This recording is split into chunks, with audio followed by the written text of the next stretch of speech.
And we are live. What's up, folks? It's your boy, Black Phillip Alvarez here with another video. It's been a while since I've done a review on my channel. It's about a year ago at this time I was doing Loki reviews, and I felt like doing a review on the new Thor Love and Thunder movie because it was getting a lot of mixed reviews, and I was like, well, might as well post a review and give my own views, and well, let's just get right to the point. And all I gotta say is, seriously, what is wrong with people? I do not understand the negative reviews of this movie. I thought this movie was awesome with the capital A. I mean, what is up with people? Like, seriously, I mean, yeah, I got popcorn because yes, that kind of review. We have a lot to say. But anyway, yeah, the movie is awesome. I do not understand the hate on it at all. Like, seriously. What's up, Spot? What you doing, brother? I know you're always lurking in the background no matter what. always love your support. There you go. Popcorn all the way. They got it right here. Love popcorn. Anyway, I think one of the biggest criticisms I've heard about this movie so far is they're calling it a parody. Like, parody. A parody of what? The Thor movies? The MCU movies? And there was nothing parody about this film. Film is another complaint is I guess people forgot what the word parody means. It's when you make fun of something, or what were they making fun of? I don't understand. Like, what were they making fun of? I don't get it. I mean, the only people were saying there's still too much to Taika Waititi humor. I'm like, if anything, I thought it had a hell of a lot less Taika Waititi humor. I mean, what, when they go to that God planet and with the Zeus? I mean, that was like the only part scene where the humor was a bit over the top, and even that was kind of tame. Maybe people don't like seeing Thor's ass, which I don't care. Hey, no homo here. I mean, hey, Thor's got a great ass. What do you expect? I don't know. Again, I don't understand. I thought the whole movie was great. I thought it was paced very well too. Excuse me. Don't talk with your mouth full. I'm sorry, Mom. Anyway, the other good thing I loved about this movie is just the pacing of it. It was very fast, very brisk for under 2 hours. I mean, I can imagine what was cut out from it. Like I said, this being a parody, I don't understand that at all. And then, at least when some people don't like something, they just post something, just to give either for clicks or for likes or for subs. I have no idea. I have no idea. And then when they do complain about it, they nitpick it. The littlest thing, the little teeny tiny things. I thought that opening scene with Christian Bale as the God Destroyer, Gore. I think Gore was his name. Gore was his name. I thought it was a great opening, very emotional already. There. Daughters. Well, this is a spoiler review, of course. I don't know if we can read the top. It is a spoiler review, so yeah, I'm gonna be spoiling the hell out of this movie. Yeah, the emotional opening scene. I mean, the exact opposite of what Ragnarok had. I mean, I thought Ragnarok was wall-to-wall humor the whole time, and this was, you open a scene like that, where I mean, the main villain's daughter just dies right then and there, and he visits that whatever planet that was, and he just kills the main guy right there, and he ends up wielding the sword, and the opening scene. I mean, people all complain how they thought it was going to be in Guardians of the Galaxy movie, like 2.5 or something like that. Like, the Guardians are in this for like 5-6 minutes. Over there.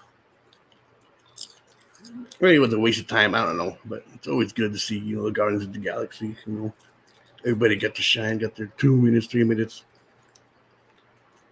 Small thing, the little banter between Peter and Thor and about missing people. That it was fun. I mean, maybe that's not what people like because they expected more. This is my first beer, by the way. I'm not drunk. So. Cheers to those who like the movie, and if you like the movie, well, I don't care. This is my review. But yeah, the opening scene. I mean, I didn't expect them. I mean, it was, like I said, very fast-paced movie. I didn't expect for them to start with the the Lady Thor scene so quickly in the way it did. I mean, yeah, if you know that Jane has cancer, she gets diagnosed with a stage 4 cancer. They don't say what kind of cancer it is. I think in the comics it was breast cancer. I want to say. They never said what kind of cancer it was.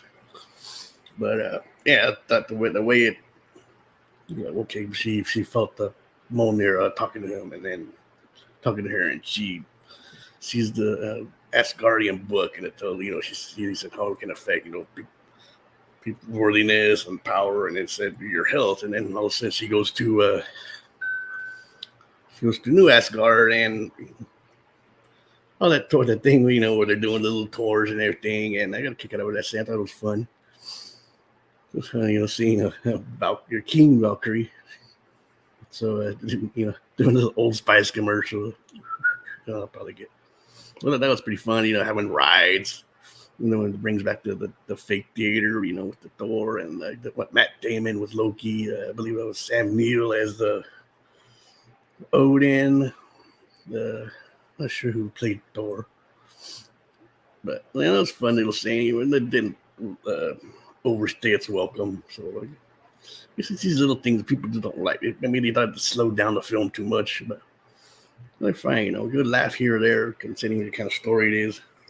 So like I say, have all those scenes, all of their people riding the rides, made New Asgard look kind of like a theme park. I kind of dug that. Those were fun little scenes, see what happens. And then you see Jane show up, and then because they still have one that's all in pieces, broken up in pieces, and they do a little flashback scene about what happened. I kick out of that too. How they were. This is told from different perspectives of all the different characters. Like it starts out with Core, and then Valkyrie tells parts of it, and Thor ends up telling parts of it. So I like that aspect, kind of like told from their point of views. But so anyway, and then they're fighting on this planet. So we're trying to find this core character to Thor. And then they're fighting, and all of a sudden, Thor shows up. The Jane shows up as the Thor. Like, whoa, and then pretty good introduction. I think, hey, she looked good. I don't know. Maybe that's another aspect people didn't like about the movie. Oh, Thor. There's a female version of Thor. Oh. It's from the comics. Dude. Come on. It happens in the comics. So tell me not sexist without telling me you're sexist. So I like those scenes. I mean, there's still great chemistry between Hemsworth and Natalie Portman. She looked good. Looks like she's having a blast in this role. I mean, considering what her character goes through throughout the movie. And I thought it was pretty cool how it ends up being the Mjolnir. I guess that's how you pronounce it.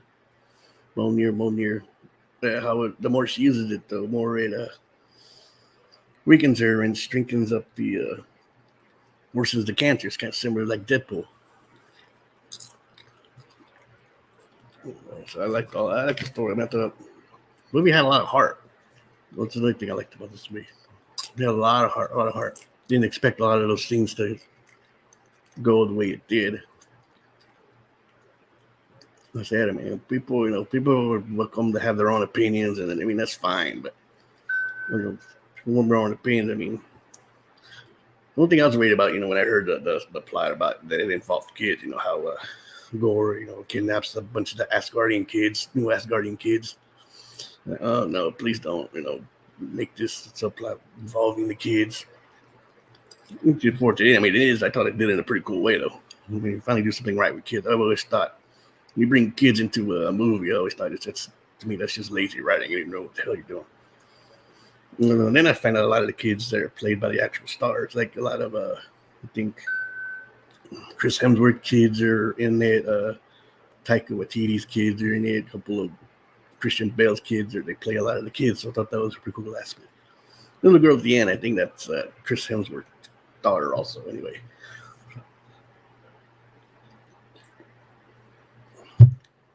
Yeah, then when the biggest read this review, watched it on YouTube, saying that And one person, they were surprised, how Thor uses his Stormbreaker to give his power to all the kids. And they're like, why didn't he do it through these other movies? I'm like, because with the Stormbreaker. Stormbreaker works differently than Mjolnir does. He has, Mjolnir just uses the power of thunder. I don't know. I'm not too familiar with the comics, so don't take my word for it. Two totally different things. Stormbreaker is not Mjolnir, and Mjolnir is not Stormbreaker. I did get a kick of that thing, how Stormbreaker acts jealous that whenever Thor talks to Mjolnir again, and they have that scene, and then I got a kick of that. I thought that was pretty funny. It was a little subtle. I mean, I think what I liked about there was jokes there, but they were very, very subtle, very quick. They didn't drag on. As much as I did like Ragnarok, a lot of the jokes and Ragnarok dragged on and on. And the criticism, we're saying about the screaming goats. So yeah, I mean, it's funny. They're screaming goats. Who cares? But the people made it sound like it was every time. I'm like, excuse me. I'm like, so what? Screaming goats are funny. But I mean, it didn't take away the story. It doesn't take you out of it. Like, I just got tired of the damn goats. I'm like, really? Come on, you nitpick every little thing just a nitpick. When people don't like something, they constantly bitch about it. See what else I liked about the movie. Yeah, I thought how he gave the kids the power. That was pretty cool. And the music. I mean, come on. This movie has, I don't know, maybe people don't like Guns N' Roses. This movie had 4 Guns N' Roses songs, all used differently. And thought it was great, One was a Sweet Child of Mine. It was using the trailer. Another one was Welcome to the Jungle. And Paradise City. That's the song they use when they reintroduced New Asgard. I thought that was a pretty fun aspect. They said music was great. I guess people hate on Guns N' Roses, Oh, yeah. Of course, at the end credit, the credits scene, freaking Dio. Rainbow in the Dark. Rest in peace, Ronnie James Dio. It's great use of music. I love 80s music, metal. I'm a big old hair metal band fan. The Roses, White Snake. She could put all them songs, man.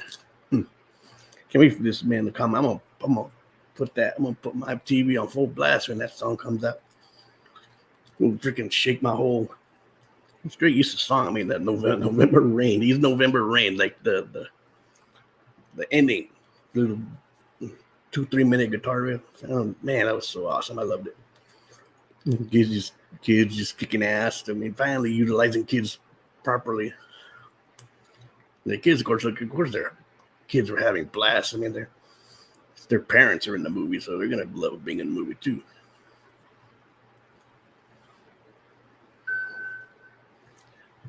All right, Steve, hold on.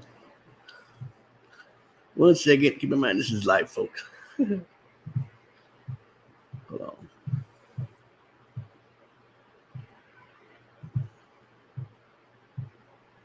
Cancel. I said cancel.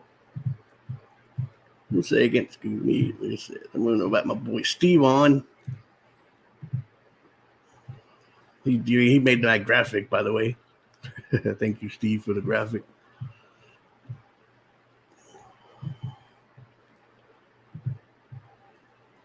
All right, Steve, there you are. Just come in whenever you're ready.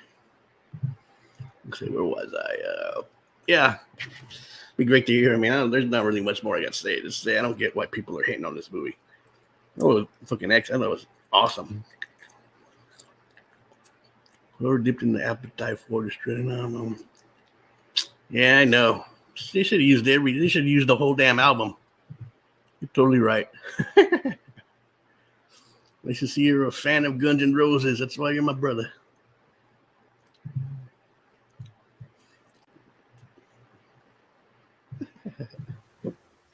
What's up, brother? Hey, man. What's going on? Thank God you're here. I'm running out of stuff to say. What's that? Thank God you're here. I'm running out of stuff to say. How did you like the movie? It's hard to do this alone. I don't know how everybody does it. Yeah, it's not easy. No, I loved it. I thought it was excellent. Awesome. I don't get the hate on it at all. So I I thought you were doing this tomorrow. I thought when you initially reached out that you were doing this tomorrow night. And tomorrow night Yeah. we're doing our Jackie Brown special. Right. Uh, so when I saw you, I'm like, oh man, I gotta jump on. Hop on. Yeah. Nah, that's cool. Don't worry about it. As long as you're here, it's all that matters. Yeah, dude.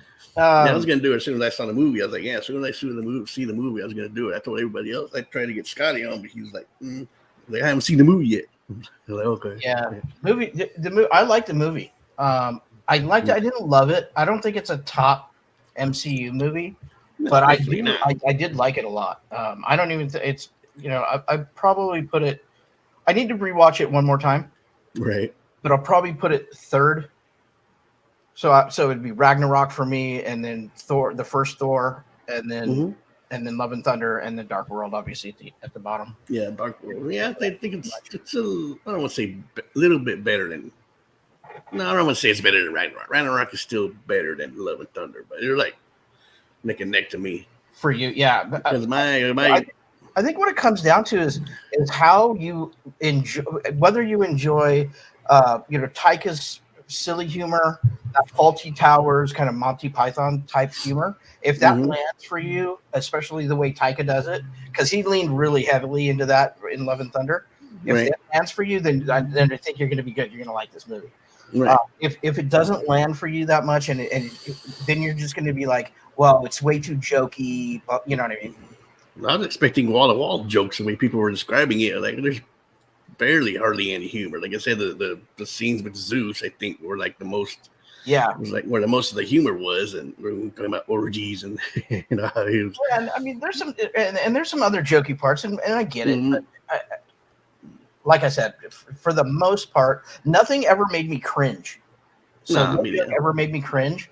And I know, like Christian Harloff, there was one or two jokes that I think he cringed on, but other than that, I think he felt it was, just leaned way too heavily into that. And if it doesn't land for you, it doesn't land for you. Right. The subjectivity of film, but it's great. It's fine. But for me, I thought it was good. I didn't, like I said, I don't think this is a top tier, mid-level Marvel movie, but it was still good. And look, for all the hate, it's not all the hate, but it's not getting all hate. It's not all getting hate. It's just the hate that I hear. The hate that I hear to me doesn't make any sense. Like calling it a parody. I'm like, it's not a parody of Thor. It's not a parody, and Thor's dumb in this movie. He's not dumb. Every time he needs to, he understands what's going on. Every time he's in a situation where he needs to know, like he knows where, what the shadow is. He knows what it is and how to get there. And he's not an idiot. He's just, he's that new kind of fun, jokey Thor. He was a lot better than he was in Endgame. I mean, it does that though. Those scenes don't hold up well. Fat Thor doesn't hold up well. Like, I didn't care. Yeah, I didn't care for him. I'm glad they dropped that quick either. Then we're saying how that Guardians were built. There's a couple of jokes, like running jokes, that I think they went back. Like, I liked the love triangle between Mjolnir, Thor, and Stormbreaker. Yeah, I mentioned that. That was cool, but I think they went back to the well too many times. To come in. There's the one time in New Asgard, and one time on the boat, awesome. But then they went back to it like once or twice more. And it's like, I think they went back too many times. Yeah. I'll let you in a minute, Cap. I just want to hear Steve's perspective. Kat and I did the whole breakdown of the show. I tried to watch some of it, like giving away a little bit too much. I had to shut it off. We went. Yeah, you can't, because we went. I mean, it was full spoilers. Kat went scene by scene. So yeah, that was cool. I think overall, on Sunday I gave it 6.5 out of 10. So it's middle of the road for me. Didn't blow my doors off, but I didn't hate it at all, man. I thought it was good. Yeah, me too. Like I said, I don't get. Little bitty nitpicks. Somebody else. I read a review. I saw a review. Like I said, mentioned how they didn't understand how how Thor gave up his powers to all the kids. And like, why didn't you do that in the other movies? Well, yeah. So there's a couple of things that happen. Like when he gives the kids powers, like what we said, we talked about, Kat and I talked about this on the show the other day. Like, well, why didn't he do that in Endgame, and or why didn't give all of Asgard the power, against Hela? It's just so, and maybe that's a power. I know that he's basically in Ragnarok, he becomes the god of thunder. So maybe during his meditation and still learning, maybe he learned how to do that at that time. I don't know. Maybe. Yeah, that's one of the other criticisms I have. Like, why didn't he do that in the other movies? Yeah. I don't know the comics, so. And also, like, if all you had to do is reach, it seemed like a bunch of people knew that the eternity was out there, and he granted whoever got to him first got one wish granted to them.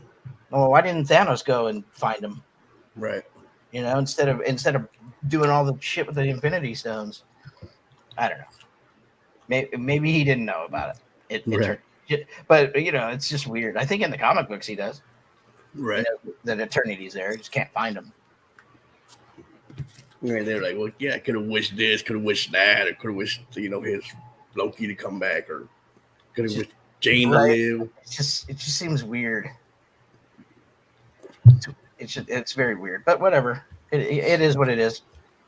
Like, what I don't like getting into, and I know it's hard because the fan community. This is what we do, but start talking about what we want. Well, who cares what we want? If you want to do a Thor, go fucking make your own movie. Make your own story. You know what I mean? You just kind of gotta, we have to just review and talk about what we got. And I thought it was pretty good. It was pretty good. Yeah, I think it was good. It was for a fourth installment of a franchise. It was really good. Plus, it's the top grosser of all the Thor movies in that franchise. It made the most opening weekend. Yeah, I saw that. It's pretty good. Now, I don't think it's going to reach or pass Ragnarok in total box office. I just don't think it has the same word of mouth or legs. I don't think it's going to have that, but we'll see how we'll see. It turns out. Did Ragnarok break 300 or not? Yeah. Oh, yeah. It was like it's huge numbers. The first Thor did like 180, and then I think Dark World did like barely over 200. Ragnarok was huge. If you're talking, and especially if you're talking worldwide, total box office is big. I could probably look it up. Maybe I'll do that after Kat comes on. Yeah, I'm gonna go ahead and let Captain Spock right on. All right, okay, you're on. Sorry, I didn't mean to leave you in the green room too long. I just wanted to get Steve's perspective first. I know, right? It's all right. I can stay quiet. It's all right. I'll mute myself. Don't worry. Thank you, Kat. Just tell me whenever you want. Pretty much it. Yes. But no, I mean, the reviews were like freaking me out because I was like, what? I mean, when did it I thought we was like hating on Taika too much. I'm like, how are you gonna hate on? When did it become cool to hate on Taika Waititi? Yeah, I don't buy a lot of that. I don't know what that backlash is for. Yeah, I don't know. I know some of it was like, I don't know. I just didn't understand that at all. I mean, Meek with not Meek. And you started. It's going to be the gayest Marvel movie ever. I'm like, what? I don't get it. Oh, that's what Natalie Portman said, isn't it? How do you measure the gayness of a movie? So many questions. I had no idea. They even killed her off. I mean, I like the kill cancer angle thing. Is Natalie Portman's character a lesbian now? No. But she said it's the gayest movie ever. Yeah, I don't know. I don't know where I read that, but I was like, I'm like, what the hell? What does that mean? What's up, Nocron? Yeah, exactly. I don't know. What does it mean? Put the link in the chat if you want to come in. Yeah, I agree, Necron. Cool movie, not great movie. I thought it was great. I mean, I'm not gonna say great. I mean, yeah, great. Yeah, I'll call it great. Why not? I thought Ragnarok was great. I like Ragnarok way. It's just with all the mixed reviews, I went in with super low expectations because this was me. I wanted this even more than Doctor Strange. So I don't know. I'm gonna create my own controversy. I'm gonna call it better than Doctor Strange. Yeah, there you go. Sorry, Spock, I know how much you love Doctor Strange too. But... Well, they can both be good. It's all right to like two movies. Yeah, we can walk and chew gum at the same time. Exactly. Oh, walk and chew gum at the same time. I'm here to chew gum and I like both those movies. I thought they were both really good. Right. So I think Marvel's doing well this year. Yeah, I think I know there's a lot of hate about Phase 4, and it's just because there's no clear path. There's a path. You just have to be a super comic book reader to understand it. And most people aren't, and that's fine. Most people are not comic book. It's a very small percentage of moviegoers that actually read the comics or have read any of the comics. One comic.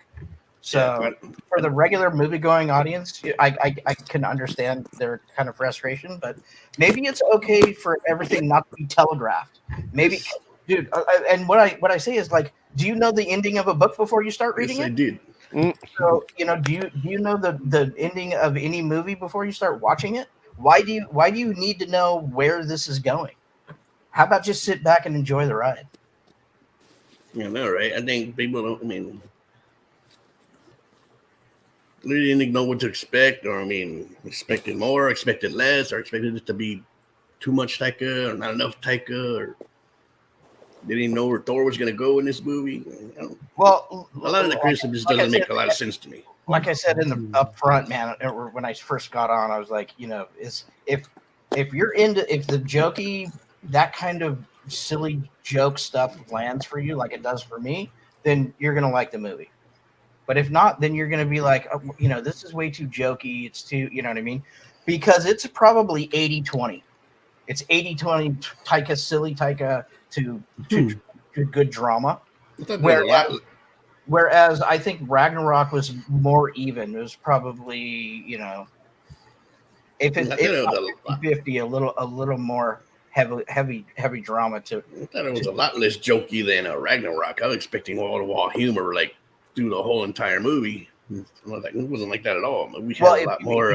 If you heard a lot of the, so-called critics. I mean, you'd think the whole thing was one big joke. Yeah, one big joke, a parody. It was a parody. Like Christian Bale's in a different movie. Like, no, he's not. Christian Bale's not in a different movie. He's in this movie. There's a bifurcated tone in this movie. Yeah, I agree with that. There's one arc that has one tone, and then another arc that the kind of the Gore the God Butcher arc has one tone, and then the hero arc or the Thor arc. The Thor's plural arc has another tone, and if you don't understand that, well, that's not my problem. I forgot to mention now. I thought the scenes were in black and white. I don't know what was the name of that planet. Shadow Realm. Shadow Realm. I thought those scenes in black and white were pretty well done. Those are pretty awesome. That's a good logical point, Steve. A lot of people I've noticed on YouTube and in the world, they mistake not seeing the point or not seeing something with something not being there. Exactly. Just because they don't get it, don't mean there's nothing to get. Right. Good point. And just because it's not spelled out for you, you know what I mean. And that's it's indicative of YouTube. Where they're always like, you see these after a movie comes out, like the very next day you'll see X movie ending explained or arc. I hate that. I can't stand I don't need the ending explained. I'm not an idiot. There was already spoilers even before the damn movie came out. I'm like, really? What happened like a week afterwards? How dare you add subtlety and nuance? Yeah, right. Curse you. 4-hour cut. I'm pretty sure the 4-hour cut probably does have a lot of that humor in it. I think this film was pretty well edited. I mean, we have to ask somebody like Cinema Gulp, who's the editor himself. I heard that criticism too. That several people said that had pacing issues. I'm like, no. It's the tightest movie I've ever seen in an MCU movie. They're conflating pace with editing style. They're two different things. Two different things. There's the pace of a movie where you have pacing issues, and then there's editing and in a way that tells two different stories at the same time. I thought Doctor Strange had more pacing. I thought Doctor Strange had more pacing issues than this one. Yeah, no, there was nothing wrong with pacing. This movie's like super tight. It's a really tight 2 hours. Mm-hmm. It asked me an hour and 40 something minutes. You know, like hour 40 minutes it still felt like a 2 hour plus movie. Yeah. Oh yeah. But it's tight. It's tight. I'd be interested in talking to somebody like Cinema Gold, who's the editor himself. So I wonder what his take would be on how they edited it. Yeah, it'd be interesting to get his. Mm-hmm. I'll have to watch his review. I don't know if he's done one yet or not, but not yet. I don't think he'll be on. He'll be on tomorrow on our Jackie Brown. Oh, cool. Show. We'll have to check it out. So anyway, yeah, I was surprised. I've been thinking a lot. This movie I thought had a lot of. Well, I won't say heart. Yeah, it had a lot of heart. I mean, the scenes with Jane and Thor were pretty good. I didn't expect that. I mean, they hit as hard as they did. You know, when you're dealing with an issue as serious as cancer, I mean, I thought they held it pretty well, and it didn't feel forced. You know, like how some movies try to. Yeah, they definitely. There's a couple of really good scenes that pull at your heartstrings. Yeah. Yeah. No. When she's telling, like when she first tells him that he has cancer, it's like she's like trying to hold back, but then she finally reveals it. Like, oh, I should have said that. But she was probably afraid how his reaction was going to be. Like, well, look, that's alone his life. So, I mean, how do you think he's going to react? I mean, I think it's funny that people hold. There's such a. It's weird that fans hold these big spectacle superhero movies to such a high standard. I know. You know, I just find it kind of funny. It's like, dude, they're big popcorn spectacle movies. I know. I go there to be entertained. I mean, it's ironic. Russell Crowe seeing this movie and he say, "Are you not entertained?" I told so Kat and I, when we were doing our review on Sunday, I said that I thought that was a big missed opportunity. When Zeus is doing his little, that would have been good with the lightning bolt. He should have just said, "Are you not entertained?" That would be perfect. That would have been perfect. I can't. That would have been funny actually. That wouldn't even been like parody. Like would have been like, well, it's Russell Crowe. Of course, you expect me to say that. Perfect. I don't know why they did. I can't. I bet there's a take somewhere on his accent. Like, was he trying to sound Italian? It's like Greek Italian, and like. But there's a little Italian in there. A little Italian. You don't like. I thought it was funny. Hey, who is this Zeus guy? I thought he's one of the Greek gods. Hey, what about this Poseidon guy? Is he from Sicily? No, like it sounds nothing like Greek. It's all Greek to me. You know? Nice. I think that would be like the one criticism, to be honest. I would say like Russell Crowe's accent. Like, what the hell is this? I thought it was fun. I thought that whole thing was fun and funny. I didn't give a shit. I thought when he daintily blips up his go down the stairs and the whole thing. I thought it was fucking fun. Yeah, his little entrance thing. He has the best entrances. I don't get that. I don't understand that. But whatever. Yeah, no. Masterpiece. Yeah, I'll put it back on the screen. I deleted it too quickly. Yeah, they want to damn. Probably this is a very definition of a popcorn movie. I mean, I was paying attention really. Yeah, I don't get it. I don't get it either, but yeah, I was really surprised in a good way. I kind of wanted to be surprised because I was like, man, if this movie's gonna suck, I'm gonna be depressed. But if this movie's good, which I thought it was good, I'm gonna have a lot to say in my review. So yeah, no, it is good. It's good. Mm-hmm. I think I wonder how much. So obviously, people want a certain type. Hey, it's Jill. They want a certain type of movie from Thor and Taika, but I wonder how much is kind of residual kind of displeasure with Phase 4 as a whole. Watch it, Jill. Come on, Jill. Watch the movie. Yeah, watch the movie. Just watch it for us, not for you. No, I'm just kidding. Do what you want to do. Hello, Jill. Thanks for showing up. Sitting on the fence again, Jill. Yeah, Cherie hates it too, so I should get here. I would like to hear from it. Somebody who didn't like it. I'd like to hear it. If somebody doesn't like it, yeah, they're more than welcome to say why they didn't like it. So, it's fine. I mean, I'm not gonna get my feelings hurt. Oh, I didn't like the movie. Okay, it's fine. You don't have to like every movie. No, it'd be weird if you did.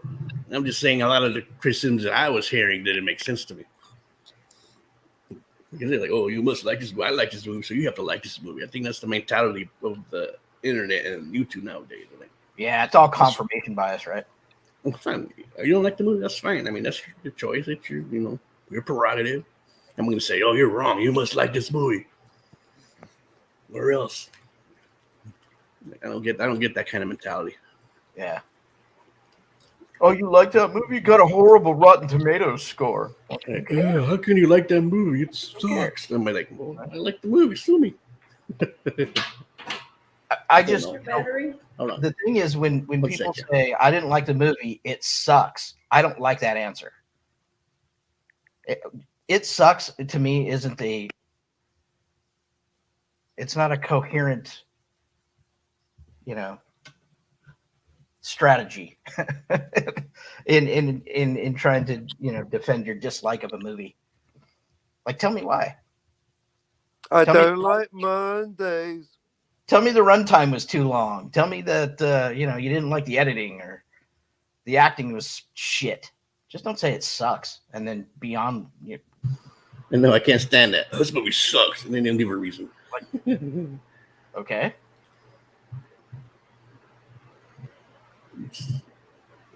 Never watch this movie. If you watch Mirror, oh my gosh, she's pulling a cap on me. Is that the one with Julia Roberts? I'll watch it as Julia Roberts. I love Julia Roberts. Have I seen Mirror? I can't even remember if I've seen Mirror or not.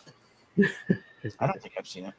Mirror. I have to look cancel time. Cancel. Julia Roberts. I thought she was fantastic as a prostitute. My favorite movie. I mean, in the movie. True story. Not even lying. Nice, Julia. Oh man, it's Billy Collins and Julia Roberts. Armie Hammer. Oh, Armie Hammer's in the movie. Can't watch it then. No, that's canceled. Okay. Yep, can't watch it. Armie Hammer's in it. And now I want to see it. All right. Well, yeah, let's see. What else can we talk about? So did you give it a rating? I didn't watch the whole. I popped in kind of. No, I didn't give it a rating because I was about to, and then you wanted to come on. And then I wanted to hit. So what do you give this rating? This movie, Thor: Love and Thunder. 8, solid 8. Wow, yeah, you really did like it. Yeah, good for you, man. I'm glad it landed that way for you. I mean, I was sitting there with a smile on my face the whole time. I'm like, oh, people are dumb. Yeah. I'm like, what's wrong with people nowadays, man? Settle down a bit, For most people online, like in movie Twitter and all that, if it doesn't check the right boxes for them, it has to. They can't say they liked it. Right. It didn't check all the right boxes. I'm like, well, fuck you, man. Whatever. Yeah, like one thing and this happens, it's going to turn them off. During the movie, but it didn't check all the boxes, so I have to say it sucked. Like too much humor. Okay, I'm not going to enjoy the rest of the movie. I'm like, oh, come on, it's like too, whatever. And I think for other people, it just didn't land. The humor didn't land right for them, which is fine.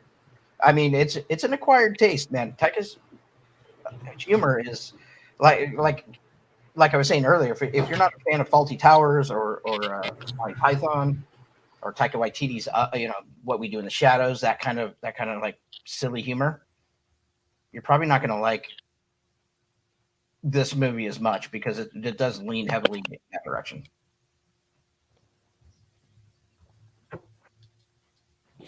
If you don't like it, it wasn't made for you. That's right. It wasn't for you. So maybe the next one will be, Exactly. There's always another Marvel movie along in a minute. They're not all the same. Exactly. And I liked, it's weird. The Eternals movie was trending over the last several days. People are starting to come around and actually watch that movie instead of just talk shit without watching it. And Black Phillip's Law, you got to watch it first. That's what Black Phillip says, right? Black Phillip. Oh, where's he gone? You have to watch what first? The movie Black Phillip's Law. You apparently have to watch the movie before reviewing it. I mean, it's crazy, but I know, right? Sense in this. Nah, you'll never get me to watch Star Trek. Black Phillip's Law. It's one thing you'll never get me to do is watch Star Trek. I'm sorry. I've been trying for years. It's just not gonna work. Scotty's been trying. It's just not gonna work. Shit, though, it's awesome. I only like the one with the whales. That's what I always say. I only like the one with the whales. Better be whales here. Anyway, see what else.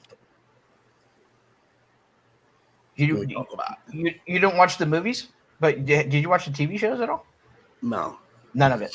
My mom dated this guy once and tried to get me into it. Like, no, nerd, come on, you ain't gonna get me to watch this. And then you come and hang out with all fucking. Oh, the best. That was when I was like 12 years old, and so I was like, "Hey, date my mom." I'm trying to date my mom. You're trying to date my mom. This is what took me to go see Star Trek 6. I'm like, okay, so you took me to see a Star Trek movie. What do you want? That's funny.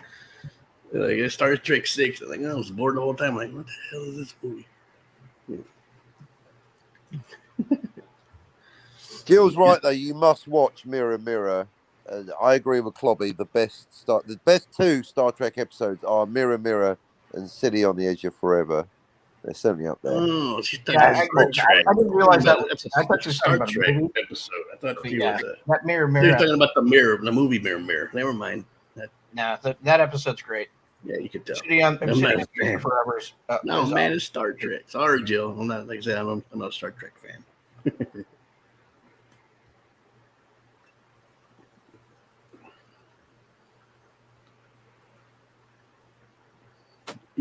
Let's see, what else can we talk about this way? There's not really that much more to talk about, even about the movie itself. Have you been watching the Orville? Yes, I am. What do you think of the time travel in the last episode of the Orville? I'm not caught up. I still have.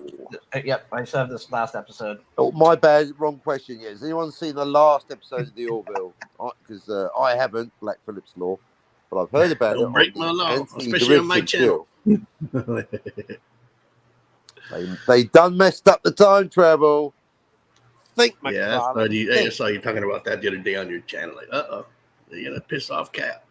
Well, no, you've made me happy because McFarlane's I've made him famous. I tried atting him on Twitter, but he hasn't coughed up the $1 million, so too bad. But I mean, you know, like with Back to the Future, it doesn't matter. It's just a shut up, Cockney. But he's got it wrong. It's not an opinion. He's fucked up the time travel. He did it wrong.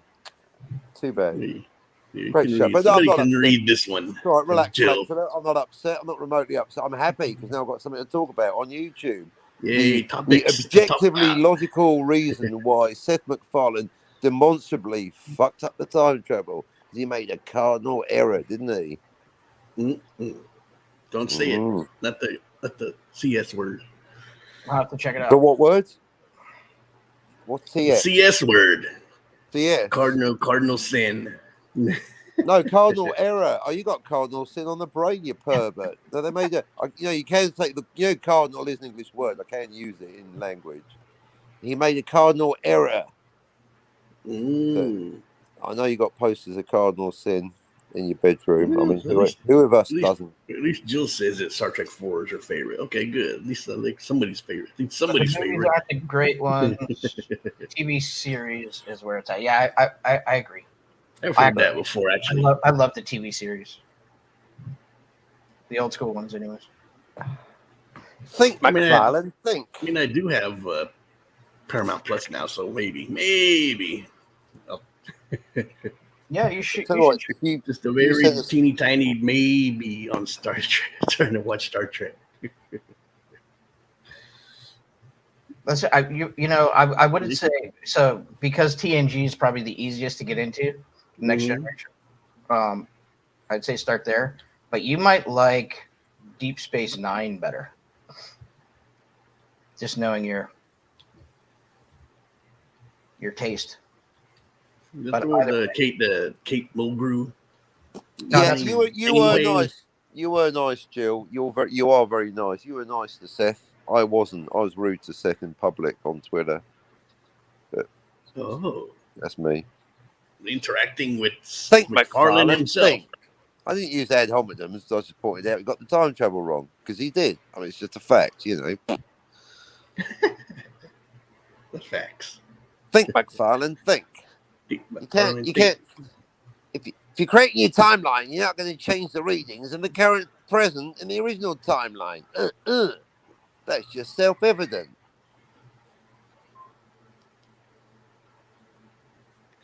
All right. Well, yeah, this was a rape. Yeah, no, I'm just saying. Sorry. Well, this was in a review for Thor. So I mean, if anybody, Back to the open Thor. another. I thought, why? I was just say we can end this and we incredible. can just go talk on another. Yeah. Nice to see Korg back again. That big Korg's blue rocky always lung. good. Yeah, I like that. I like that scene where they were fighting in from his point of view. Like, that's pretty cool. Did you? What did you think of the goats? They didn't bother me. Yeah, I like the screaming. The goats. People are like, it took me out of the movie. I'm like, oh, come on, it wasn't even that bad. they were a little annoying, but there were some funny parts of them, so it worked out. Right. Yeah, that was fine. Like I said, just the right amount of humor. They didn't take me too much out of it. I thought I like the goats in the comics. So transmedia, canonical verisimilitude achieved. Although they are in the story comics. Points diverge. So transmedia narrative verisimilitude denied. But yeah, like I said. Yeah, You like got I said, this Jill, movie you got was about. We're still talking about Star Trek with this one? Yeah. I missed the whole review. Mine? So is there already a rumor that Taika Waititi is going to return for Thor 5? Because I want him to do a Star Wars trilogy. Keep him busy over there. Well, he's going to do Star Wars, but I think, he'll probably return. He said he'd return to do 5 if Chris Hemsworth is back. And I think Hemsworth has fallen back in love with Thor since Taika took it up. So I think that's what we're going to see. Yeah, I think Taika and Hemsworth do pretty good team. I do, that there was one big nitpick I had about, because nitpick. These stories come from the two books. One's God Bomb and the other is God Butcher. In what they didn't do very well was show Gore the God Butcher butchering gods. He kills one god. And so he's Gore the off-screen God Butcher. I think what would have really served this movie well was to have just one scene where we see Gore, his motivations, slaying a god. Just that would have given extra motivation and extra weight to the end of the movie. When they said there was scenes on the cutting room floor that Christian Bale said they cut scenes he did with Jeff Goldblum. I guess he did scene with the Grandmaster and then whatever character Peter. They weren't good enough to make the movie. Yeah, and then whatever. I think we really needed to see Gore do some butchering, just to wait to the end. So I think that's the biggest nitpick I have of the. Yay! It would have informed more of that, God Butcher. Thank you, John. Elite 45 for life. Movie. Nothing without the chat. Could have used more butchering. Yes, used more butchering. I can agree with that. That's a good point. I didn't even think about that, Steve. That's a good point. He's called the God Butcher. Go butcher some gods. Come on. No, so what they do, they do it the cheap way, where you see not Joe. You get the news montage. You can see a bunch of news channels and a bunch of. They could have done that. Yeah, that would have been good. They did that. They did that in the film, but I think we needed a scene where we actually saw Gore. You mentioned it. It's quite a big, even in a superhero, especially in a superhero story. That's quite a you could almost make an entire movie about someone's journey to butchering their first god. That's a movie. That's a big deal. So they're basically yada-ing. They're just brushing it under the car. Oh, this guy killed a god, but it's not important. Not important. This guy's killing gods. He's only called the God Butcher. Killing gods. What's so important? What's on the news now? Yeah, well on News After 11, killing gods, but now a Yeah. cat stuck up a tree. What the fuck is so important that killing gods isn't worth putting on screen? No, you don't. You're only called the God Killer, and they don't show you killing gods. It's just killing a god, folks. We didn't think it was worth filming. It didn't sound interesting. But at least I'd that's like to see the pitch meeting for this. Are we going to see this god killer? Are we Tika? Are we going to see him kill any gods? Nah, bro, I want to give some screen time to Korg fucking around. Mm-hmm. Steve, that's not a nitpick, Steve. You just destroyed the entire movie. Yeah, pretty much. Look, it's inferred. The elephant in the room. It's absolutely inferred, and I understand that, you know, as an audience, don't tell. As an audience, we can be smart enough to understand that that's what's going on. But come on, man! One scene would have changed the whole feel of the movie. In fact, that's like putting Han, Luke, and Leia in a movie and having them have a big reunion together on screen at the. Okay, bad example. They explain the cancer Jane has or how she even got it. No, they didn't do either one of those. And quite frankly, that's a little bit too much explain-o-vision. I don't think we really need that. We just explain-o-vision. Wasn't it breast cancer though in the comics? I think, you know, she got it. She has cancer. I mean, we need to know what kind of cancer. We need to get that, you know, that down into the weeds. But cancer, no matter what kind it is always bad. So that's straight out of the comics, which I liked. I was worried about how they were going to handle that whole thing, and I thought they handled that brilliantly. Mm-hmm. It just happened so fast. Like, oh wow, she's already Thor. I said that at the beginning. I'm like, yeah, people complain it happened too fast. I'm like, and they didn't even explain nothing. I'm like, well, why you always need expositions? People say they don't want exposition. Some people say they don't like exposition. Some say they do, they don't. It depends how it's used, right? It just depends on how it's presented. Like sometimes explain-o-vision is you know, it's great, perfect, and then other times it's like, you know, we don't. It's too heavy on the exposition. So yeah, like Stranger Things. And I think that's, you know, that's 100% on the director and the writer.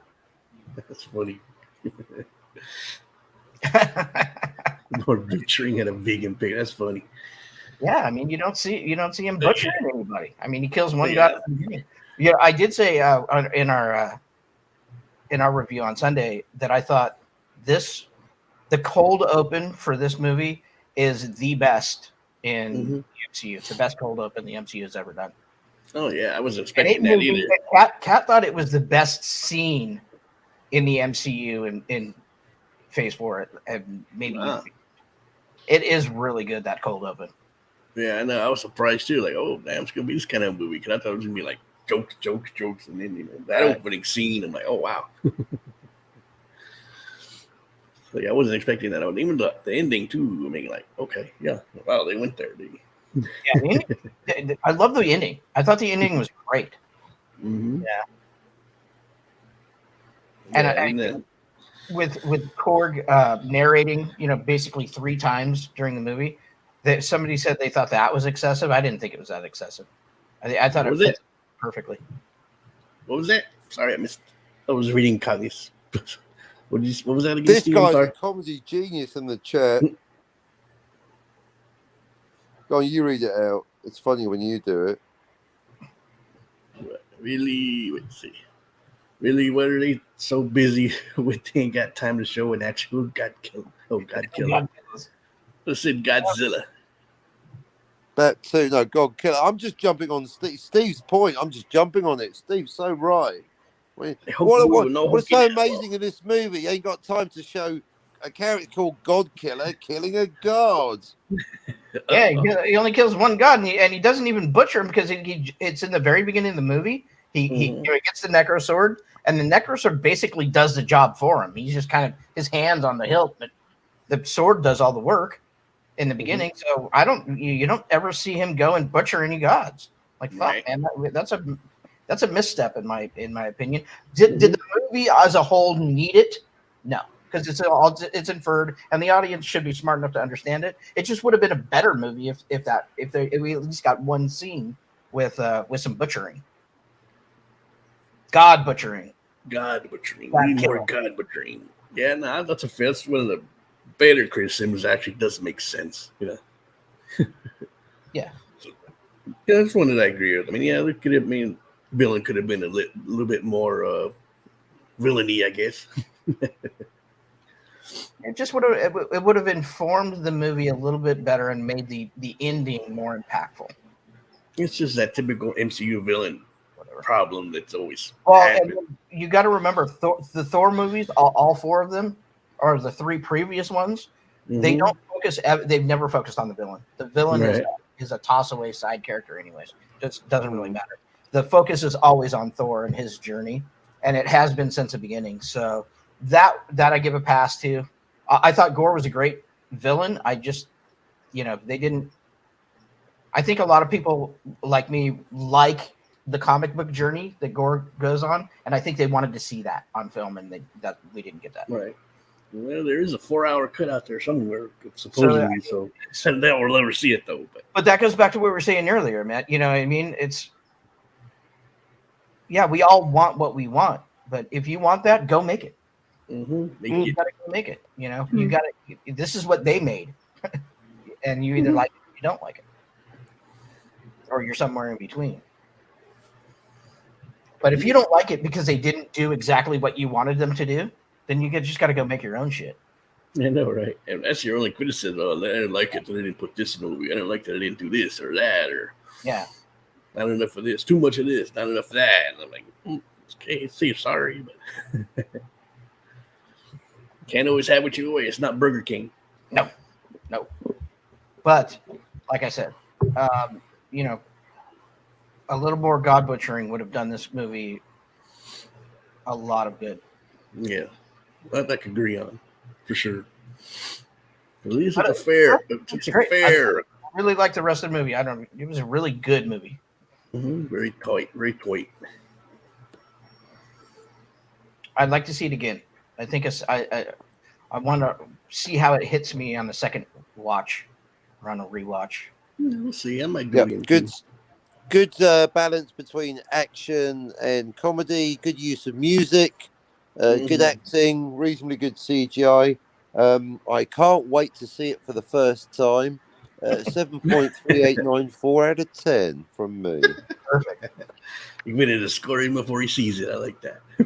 Black Phillip's law has been broken. He's found a loophole. He found a loophole. Seen it.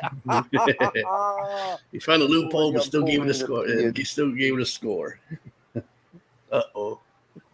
Only Cotton Spot would do that. The only one allowed to break the law. I found a loophole. But I will see it in time. I'm looking forward to seeing The Northman. The Northman. I still have to see it too. I have it, but I still haven't seen it. Yeah, I think it's out on Blu-ray next week, maybe even this week. I have it right here. It's really good. Yeah, I hear good things about that one. Really good. I saw Doctor Strange, but I'm looking forward to seeing it again on Blu-ray. I haven't seen it yet, but I'll watch it. Got a lot of movies I still haven't watched yet. Everybody wants to come on their channels. They're like, I don't have no time to watch movies. But Doctor Strange and Thor are two of my Marvel superheroes anyway, in the comics and the movies. So I'm already happy before it started. Yeah, Doctor Strange gets released in like 2 weeks anyway, so I'll be able to rewatch it again.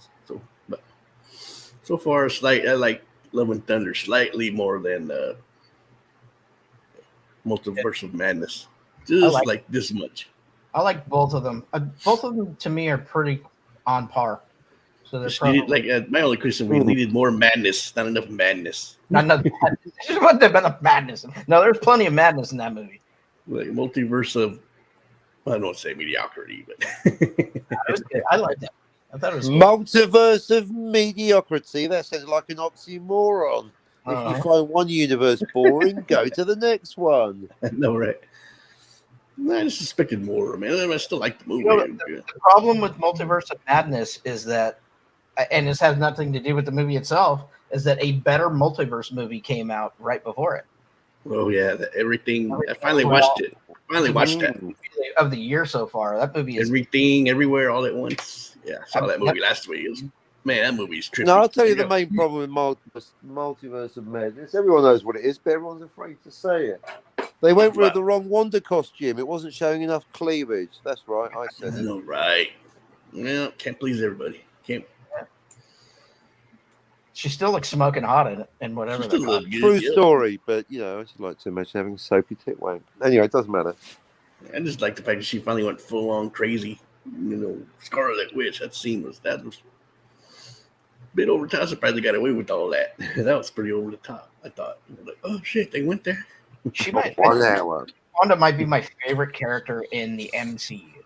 All right, actually, Steve, because you referenced earlier about the patchwork. If you can't see it, then open your eyes, which I think is a valid point. But there's a line crossed now, and also I'm learning the art of not forming an opinion and hearing what other people have to say. So, what do you think about the fact, or maybe do you even agree with my premise? I better get to the point. That for MCU Phase 4. It's necessary, at least helpful, to watch the TV shows. You basically need a D- subscription because without having seen, for example, WandaVision, absolutely. And Kevin Feige said as much. Okay, he said, these TV shows are part of the MCU, and you'll need to watch them to understand. Not the movie. Okay, so that's explicit then. It's not even up for debate. He's made it very clear. Okay, good. Thank you. I didn't know that. So that can right. Do you think that's fair? Because that basically saying if you don't have Disney Plus, then you ain't gonna fully understand it. No, you'll understand the movies because the movies are more self-contained than not. But there's threads in these movies that you're gonna be like, especially multiverse of madness. Right, with the whole Wonder story, because the whole backdrop about the drama and the children. You're gonna be. I assume you're gonna be pretty lost. Yeah. Exactly. Lost like the plot of Lost. I think so. Yeah. Well, J.J. Abrams is a shitty writer. Unfortunately, true story. And not much better producer or director, by the way. So. Yeah, in fact, you got to think. I think his wife's got a dossier pretty thick on a lot of people with a lot of compromising pictures. Now, that's just a theory, says the legal department, but it's the only explanation for his success. Yeah. I think he's still writing the success of Alias. Right. That's about it. Yep. And that one about the time traveling in my opinion, he ruined Star Trek and he ruined Star Wars. So. Yep. He killed Han. And then he said, that's my favorite character. Your favorite character? He went out like a fucking bitch. Yeah. So, I hold him directly responsible for both. Agreed. Fuck both of those franchises up, in my opinion. Well, pretty much. Is it true he's going to screw up Superman next? Is that still happening? I don't know. I don't think that's happening. In fact, Zaslav has pulled the reins. I think Zaslav wants to get out of the deal that they made with Bad Robot, or Bad Reboot, however you want to say it. Yeah, Bad Robot. Bad Reboot. That deal. I forget which was the joke name for a moment there. I thought they were called Bad Reboot. I actually forgot for a moment, Steve, that they're not actually called Bad Reboot. Was he producing the one? I think he was producing the Black Superman one with Michael B. Jordan. So is that still happening? I don't think so. Okay. I could be wrong, but from what I gather, I think Warner Brothers when Zaslav took over Discovery took over, I think Zaslav axed a bunch of shit, a bunch of movies, and I think he was trying to unwind a lot of that deal they had with Bad Robot, because Warner Media signed that huge deal with JJ and Bad Robot. To do a bunch of stuff for Warner Brothers, but I don't think Zaslav thought that was a very good deal. So I think he's been trying to unwind that, and quietly, all of his stuff has kind of gone away. I think there's a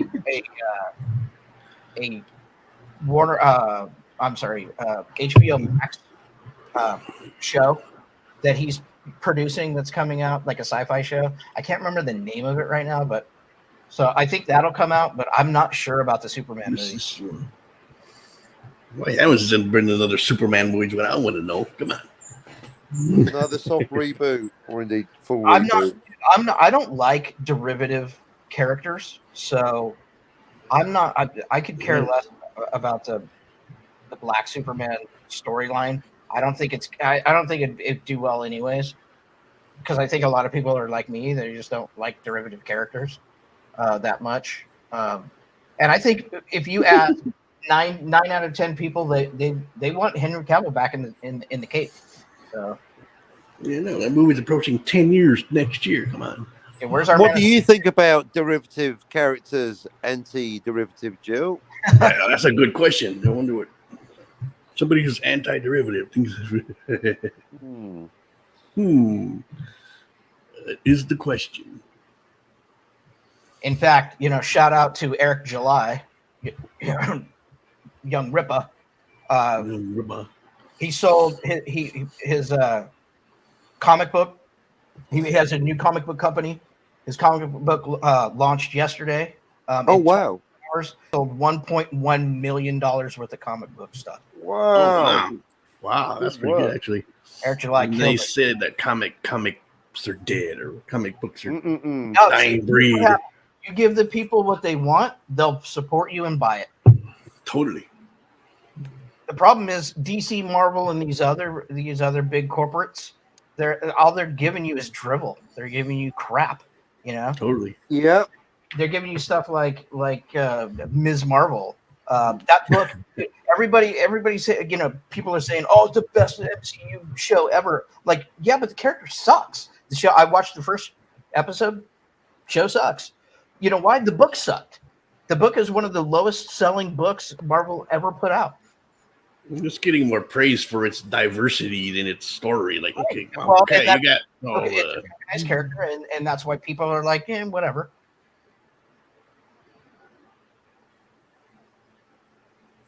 I have no valid opinion on any comic book characters, but for me, only William Shatner can be Kirk, and Leonard Nimoy can be Spock. The more you remake a character, the more diluted it becomes.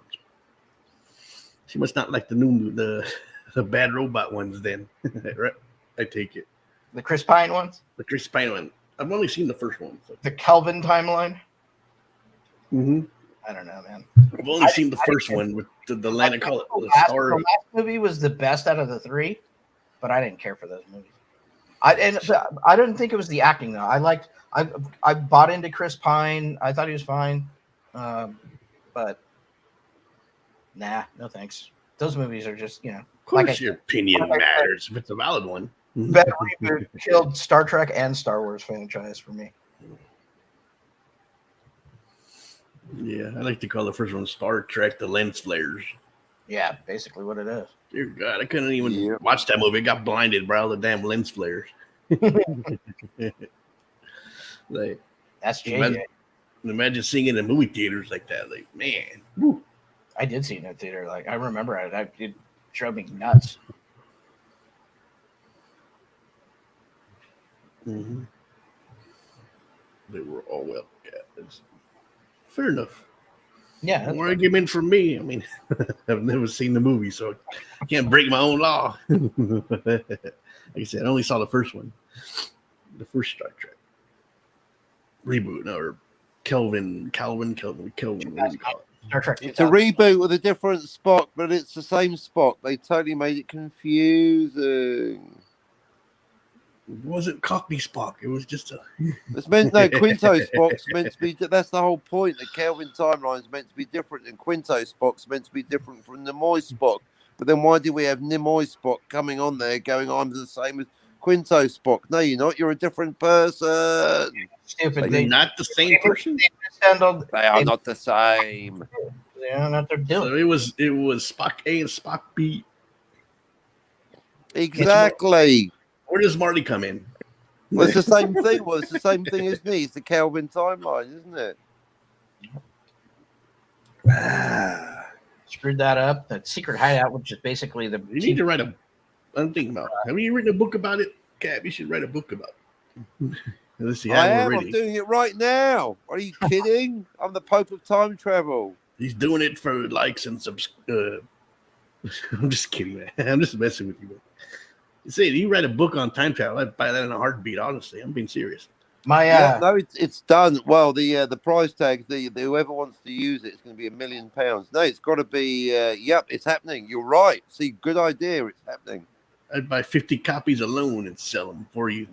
You're right. You all heard him, folks. Well, cop up.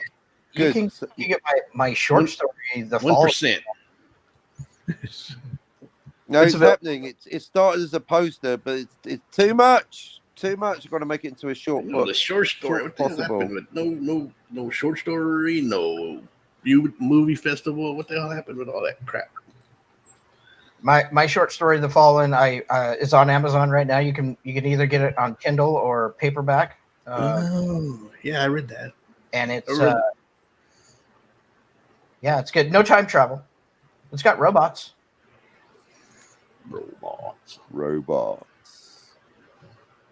Androids, whatever. However you want to. I'm not that young, Joe.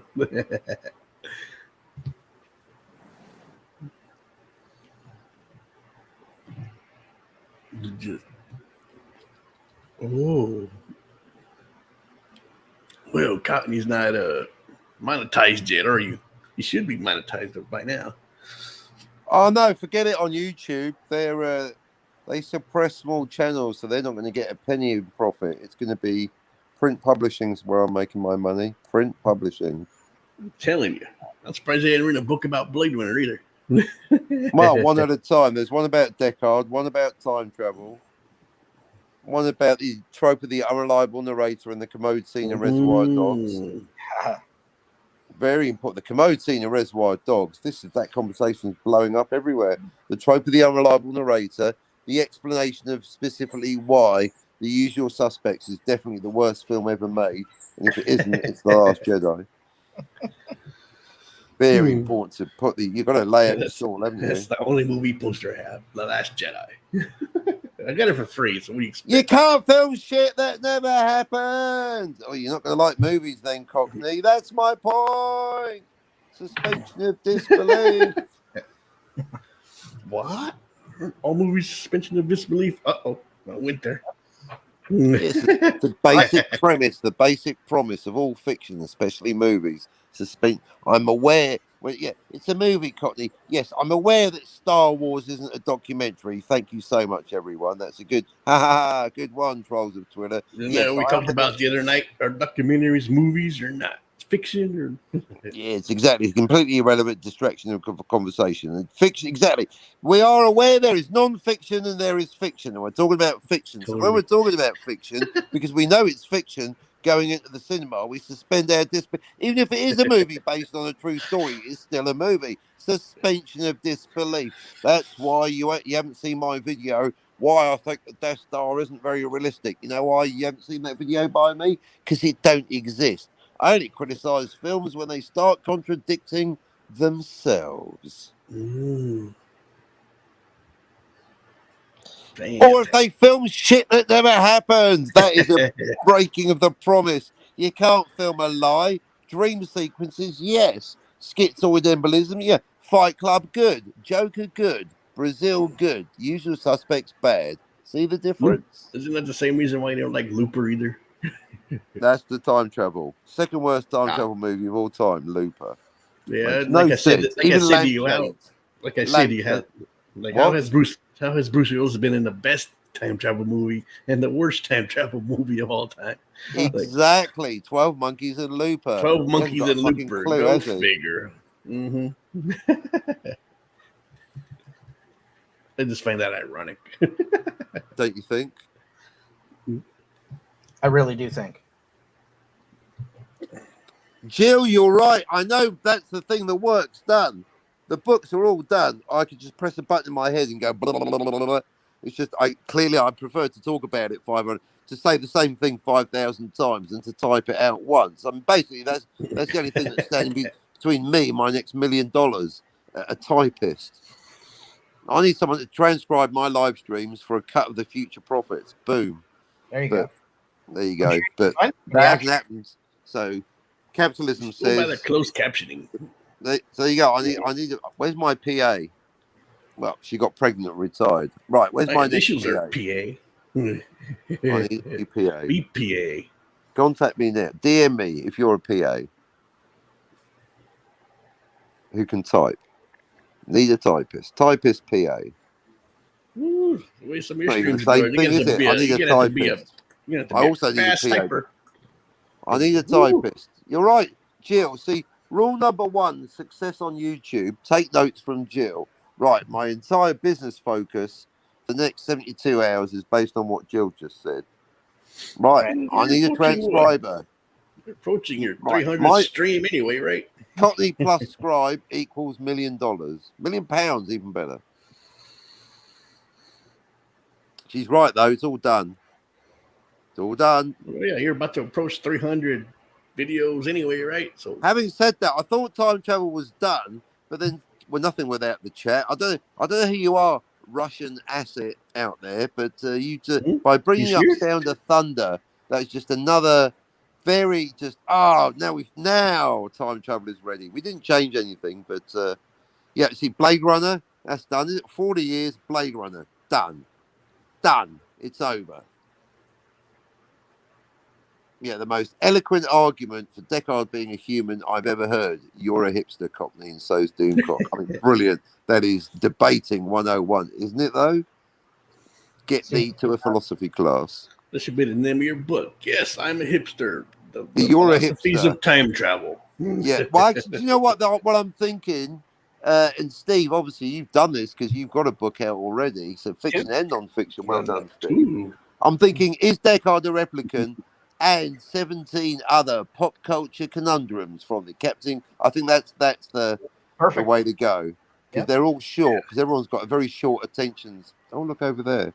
A woman taking off a bra. It absolutely makes sense to do it that way. Mm-hmm. So there you go. So that's the plan. So I'll do little leaflets and then I'll collect them as a book.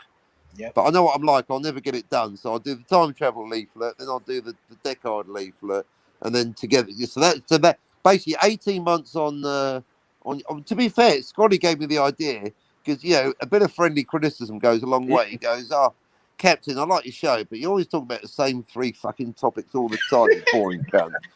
And I thought, I got a bit defensive. And I thought, he said it better. He said it than the rest of us. We've expanded. Everyone else is thinking it.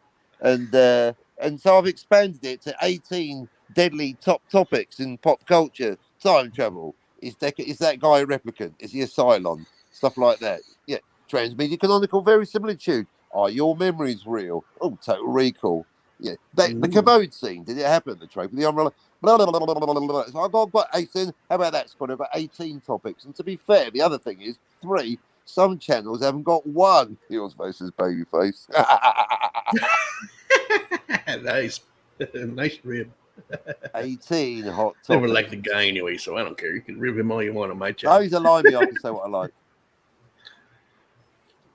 No, it's punchy. He's got I'm a net to him. He's got 1 million subscribers. But that's the thing. I know I'm not going to blow up on YouTube. If it was going to happen, it would have happened by now. So I'm taking a leaf out of Steve's book. Literally, print publishing is. If you ain't a man unless you got a book published. I mean, I like to rip on Critical Drinker, but he too has books published. I like to rip on Lindsay Ellis. In fact, my #1 video is indeed Lindsay crash landing on Lindsay Ellis Island. That's right. Think about it. Video. I made a joke out of her name that even she didn't think of. But she got books published, so I'll rip into people probably because they got books published. You know why? Because I'm jealous. All right, back to you, Steve, in the studio. Literally. He's the producer after all, right? But that's why I'm saying it. Books. So somewhere between you, Scotty and Steve, you made this happen. It's all your fault. If anyone doesn't like my book, complain to Steve. It's his idea. Yeah, I can take it. He's the producer. Always blame the producer. Always blame the producer. Next up on the docket would be I have a novel. I wrote a 70,000 word novel that I want to get published called Droplets. Actually, that's the other thing. All this deconstructing stories, I clearly must do my own. Well, all right then, Courtney, why don't you do a story of the unreliable narrator? All right then, I fucking will. I'm doing it right now, almost probably, said George R. Martin. Two guys at a party. One says, I'm writing a book. The other guy goes, neither am I. Yeah, neither am I. You don't need to correct yourself on my stream. I know we knew we met Lindsay Ellis. Yeah,